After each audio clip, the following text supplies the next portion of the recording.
Hi guys, it's Joe Tommaso from the 15 Minutes With podcast. Our show is geared toward helping to keep not only teens but people in general out of our jails and prisons. Our show is unique in the fact that we use real inmates throughout the country and they explain not only about the cases that cause their incarceration, but why it's so important for people to stay out of prison and remain free. Speaking of free, have you heard about the newest and best way to put your podcast out there for the world to hear? Let me tell you about Anchor. Anchor is the easiest way to produce and distribute your ideas, your podcast, and the best part, it's free. There's even a creation tool that allows you to record and edit your podcast right from your phone or your computer. Anchor will even distribute your podcast for you so people can hear it on Spotify, Apple Podcasts, and many other listening platforms. You can even make money from your podcast, and there are no minimal amount of listeners required. Anchor is everything you need to make a podcast in one place. So what are you waiting for? Download the free Anchor app or go to anchor.fm and get started. Hey ladies and gentlemen, welcome to this episode of 15 Minutes With.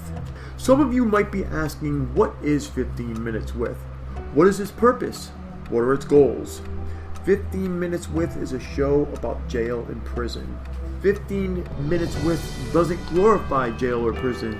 In fact, the purpose of 15 Minutes With is to deter not only young people, but people of all ages from going to or winding up in jails or even prison. Do you know that here in America, the home of the free, there are over 2.3 million people incarcerated.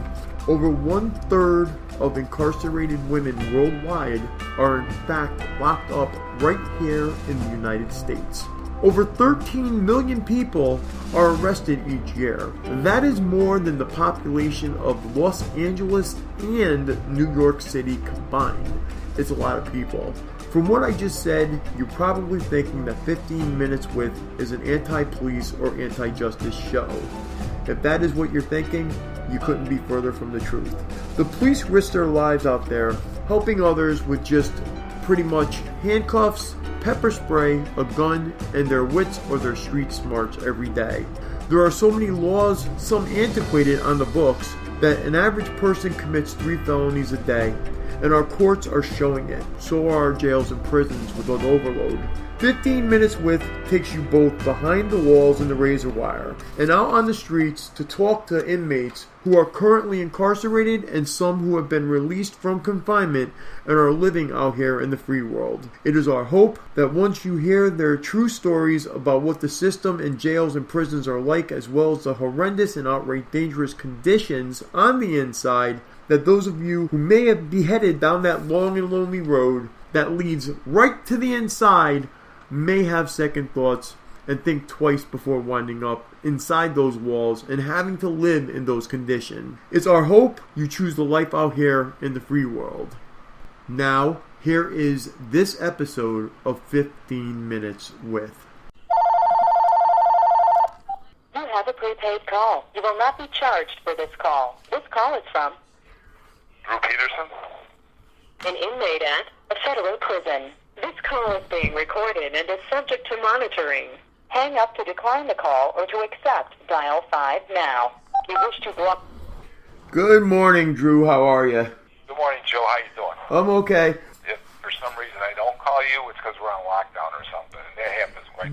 That's what I wanted to talk to you about too, because I've been seeing different things at some different facilities. I guess I don't know if you guys are included in this, but I know Lexington, Kentucky had some kind of a thing where the outside came in to, like, I guess view the prison or whatever. So one of the guys was telling me that I guess they had a special meal which was better than they would have got, and you know, everything had to get super clean and all this other stuff. So I don't know if you guys are going through that as well. Everything gets dressed up when the higher-ups come visiting. So it's like we polish everything in the laundry, and everything's clean, and it's just like it's different because the thing is, I work for good officers. So the thing is, I don't mind sprucing it up so they get a positive review. And our laundry normally does because we got a bunch of good guys working in there. So it's stuff. Everybody's on their best behavior when these people are here. So it's very true. Well, I was actually gonna ask you too. you're at what? You're at the USP, correct? Yes. Okay, so that's high security? Oh yeah, it's like maximum security. It is. Okay. So cuz I know when you were talking to me about even what you just said with the when they come in there, sprucing everything up and the officers are good. And I know when we had talked last week, we had talked about, different things about watching out for this, that, and the other thing. So I'm just trying to, put things together as to, the facility itself. Because I know I was looking at, the state facilities go on a number system. And I see that the Bureau of Prisons is just, low, medium, camp. Which camp is just, it says satellite camp. So I'm assuming it's outside of the prison. And then it says, low, medium, high. It's on the same grounds, but there's different security levels. Right. USP has walls, and they call it behind the wall. And they have the FCI, which is a medium, and it's a little less secure, and you got more freedom in there. And then you have the camp, and those guys can leave the facility, and they drive their cars and stuff. So it's right. Low security. So with where you're at, everything is pretty much, I know the walls are there. You have controlled moves, they tell you have X amount of time to make it from point A to point B and all that jazz, or? Well, they say there's a move on. You're going here, do your move, go to rec. They got rec move, they got a lunch move. That's making move, but it's kind of like being in a little community here. It's a lot better than the state where I was locked down all the time.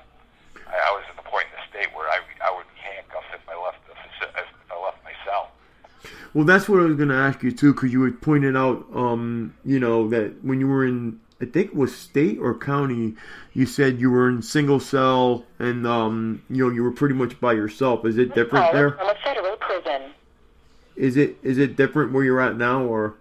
Yeah, I'm in the community here, but you got to remember that the facility I'm in is called a dropout yard. And everybody in here has some sort of issue. Like I'm an ex-cop, and then they people in here that are informants. They got people in here that are child molesters, transsexuals in here. People. This is a non-active yard. That means it's not controlled by the gangs. Okay, but that's where you are within the facility. But is it like that? The facility itself is separated, or it's just one big facility? One big facility, but FCI is separated. It's on the same grounds, and the camp that's on the same grounds. So, but for the most part, though, you're pretty safe in there, right? Or pretty much. I've been attacked at one time, and then other times, I pay attention to my surroundings because being an ex-cop in any prison isn't a safe thing. So. Right. Yeah, I know we were talking about that too because you had brought up your life expectancy, and I was like, when you brought that up, I got to be honest with you, I was kind of stunned to have somebody actually say that to me. So. Well, life expectancy in an active yard is probably about 15 minutes, if that, because police officers don't survive there. They get stabbed. Another thing that happened to Whitey Bulger, that would happen to me. Well, speaking of, Bulger wasn't at your place, right? He was someplace else? He was someplace else. And okay. I forget the name where it was. But he was in a protected area. And then what happened is they moved him because he was violating the rules somehow. I guess he was selling his IDs to everybody and he was getting big money for it. So, he got moved. And where he got moved to, it almost looked like a set-up hit. That's what somebody had said, yeah, and then conveniently the cameras, I guess, didn't catch anything and yada yada. Yeah, they said they went through the old, I guess somebody tried to remove his tongue and they removed his eyes and yada yada. So, that was a little crazy. But, given... He was an informant for the feds. And right. Everybody knew that, so they went after him and got him. So it's like, a lot of people are saying that it was a paid hit. So who knows? Yeah. There are a lot of rumors and speculations in there. Yeah, everybody has their own little theory on what happened. So, but there's guys there that was actually, I know, that were his cellmates in other spots. So, so they say who's a character, like anything, But it's just like anybody else, Here it's just like whenever my TV specials come on, everybody in here is glued to the television set. But as usual, everybody comes up and says, they said I got all this evidence against you, but there's nothing there. Yeah. Well, but for the most part, though, granted, when we were talking about people knowing, your background, I don't know. You don't usually have a problem with anybody, though, right? Or no, there's people, but everybody in here, though, the way they demonstrate their dislike for me is they ignore me, or they'll snub me somehow, or comments under their breath. But it's bullshit. It's about 50-50. Half the people are my buddies and they're my friends, and half of them will ignore me and go about their way. That's fine.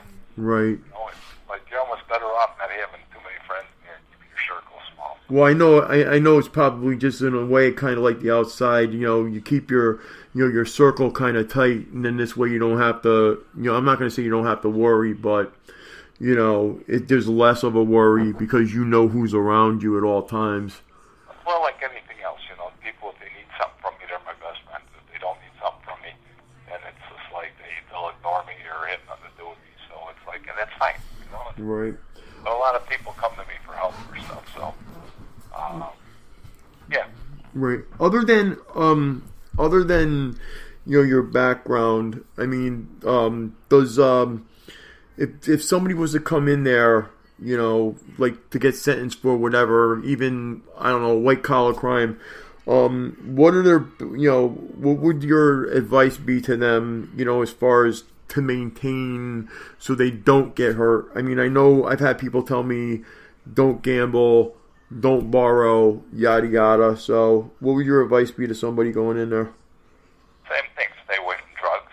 Stay away from gambling. A lot of people that are doing drugs, they're obsessed with it, and they'll loan or they'll borrow, and next thing you know, they're in great debt, and they'll do what's called a check-it move. They'll cause a fight with somebody or do something to get themselves checked into the SHU, the special housing unit. Right. To get away from it, and like gambling debts and stuff. So don't gamble, don't do drugs, and mind your own business. Yeah. That's what I was. Yeah, I would think mind your own business. Don't pay attention to anybody's stuff, and just right. Yeah, that's what I was thinking. So so it's like you're okay. You'll be okay in here. Yeah. The biggest people get the biggest problems anywhere you go. They call them child molesters. Yeah, I've actually had a lot of people say that they're like the lowest of low on the totem pole. So, I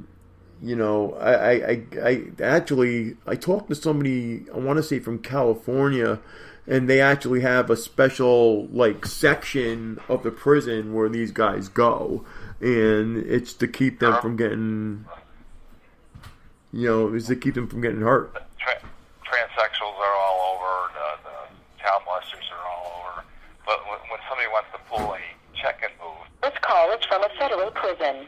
they'll go beat up a child molester in front of the guard. So they'll go after them. Yeah, they figure it's the easy move, and they're gonna score some points while at the same time I'm taking it. Exactly. So that's pretty much it. They're like, after they're here for a while, I fit in with everybody else.